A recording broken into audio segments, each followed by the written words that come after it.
Husband ওর স্কুলের ওখান থেকে। তারপরে আরও বেশি পরিমাণে গুড় এনেছে। সেকেন্ড গুড়টা মানে এতটাই খারাপ, ওটা গুড়ই নয়, চিনি কি আলু সেদ্ধ কী করে দিয়েছে কে জানে, অত্যন্ত জঘন্য। উপরে একটু ঝোলা মতো গুড় দিয়েছিল, সেটা একটু ভালো ছিল। তারপরে এগুলো মানে জঘন্য, খাওয়ার মতো না। আগের দিনকে আমি তেল পিঠে করে মানে ঠকেছি পুরো একেবারে। মানে মানুষকে বিশ্বাস করা যায় না। প্রথমে একটা ভালো গুড় দিয়েছে, সেটা দেখে ভালো হয়েছে দেখে পরের বার বেশি করে 2.5 কিলো না 3 কিলো এনেছে। মানে সে একেবারে রাবিশ আর কি, কী আর বলবো, খাওয়ার অযোগ্য।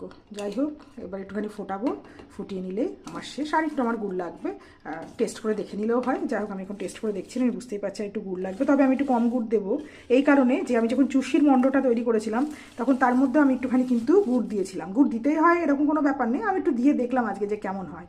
অন্য সময় গুড় দিই না, পুরো সাদা সাদাই করি। এদিন আজকে তৈরির সময় একটু গুড় দিয়েছিলাম। ঠিক আছে, এটা ফুটে উঠলে আমার চুষি রেডি হয়ে যাবে। আমি এখন রাত্রেবেলাতে এটা বানাচ্ছি। খাওয়া দাওয়া হয়ে গেছে আমাদের, পিঠে রাত্রেবেলাতে বানিয়ে রাখছি। ঠান্ডা হলে পিঠে ভালো লাগে, বা বাসি হলে। এখন একটু ঠান্ডা ঠান্ডা আছে, বাইরেই রেখে দেওয়া যাবে, ফ্রিজে তোলার দরকার নেই। কালকে সকালে যে যেটুকু খাবে তারপরে খেয়ে ফেললে তো ভালো, আর বেঁচে থাকলে তখন ফ্রিজে দিয়ে দেওয়া হবে। খেয়ে ফেলা বলতে আমার মেয়েটা খেতে খুব ভালোবাসে, মেয়ের জন্য করছি। আমার শাশুড়ি মাও খান, কিন্তু উনি একেবারেই স্বল্পাহারী, একটুখানি হয়তো খাবেন। আর আমার তো দুধ খাওয়া তেমন সহ্য হয় না। পরপর কয়দিন ধরে কফিও খাচ্ছি, দুধ কফি একেবারে চিনি টিনি দিয়ে। আবার এইসবও খাচ্ছি, কালকেও খেয়েছি চুষি, খেয়ে একটুখানি পেটের সমস্যা হচ্ছে। যাই হোক, দেখা যাক। কালকে সকালে হয়তো আমি খাবো না, কারণ সব স্কুলে পরীক্ষা চলছে, মাধ্যমিক পরীক্ষা। এখানে গার্ড দিয়ে পৌঁছানোরও ব্যাপার আছে। পেট টেট কামড়ালে আর যদি না পৌঁছাতে পারি তাহলে তো অবস্থা খারাপ, কারণ এখন তো ছুটি নেওয়াই যাচ্ছে না। এই যে আমার চুষির পিঠে রেডি। আমি টেবিলে এনে রেখে দিয়েছি ঠান্ডা হওয়ার জন্য। এখন একটু ঝুড়ি চাপা দিয়ে রেখে দেবো।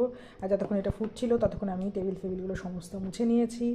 যাই হোক, এইবারে মাংসটাও প্রায় ঠান্ডা হয়ে এসেছে, তো আমি এটাকে ফ্রিজে ঢুকিয়ে দেবো। আর এই চুষি পিঠেটাকে বাইরে রেখে দেবো। দেখুন কেমন ধোয়া বেরোচ্ছে, এই যে সফট হয়ে গেছে, মিষ্টিও ঠিকঠাক রয়েছে, আমি চেক করে নিয়েছি। যা হোক, আজকের জন্য এই পর্যন্তই। যদি ভিডিওটা ভালো লেগে থাকে তাহলে অবশ্যই একটা লাইক করে দেবেন, আর কমেন্ট করে দিলে আরও ভালো হবে। আচ্ছা দেখুন, একটা জিনিস দেখায়। এই যে আমাদের এখানে জানলার উপরে বিড়াল বসে আছে। এই যে ওদেরকে যদি নিচে খাবার দিই তাহলে ব্যাস কুকুর এসে খ্যাইমাই করে ওদের থেকে খাবার খেয়ে নেয়। এই জন্য জানলার উপরে খাবার দেওয়া হয়, জানলাটা ময়লা হয়, কয়েকদিন বাদে বাদে গিয়ে আবার পরিষ্কার করে আসতে হয়। লুলু লুলু, ও লুলু, এই যে লুলু, বলো অ্যাও, বলো কী হলো। ঠিক আছে, একবার অ্যাও বলছিল। যাই হোক, রাখছি আমি এখন, তাহলে আজকের মতো এখানেই শেষ করছি।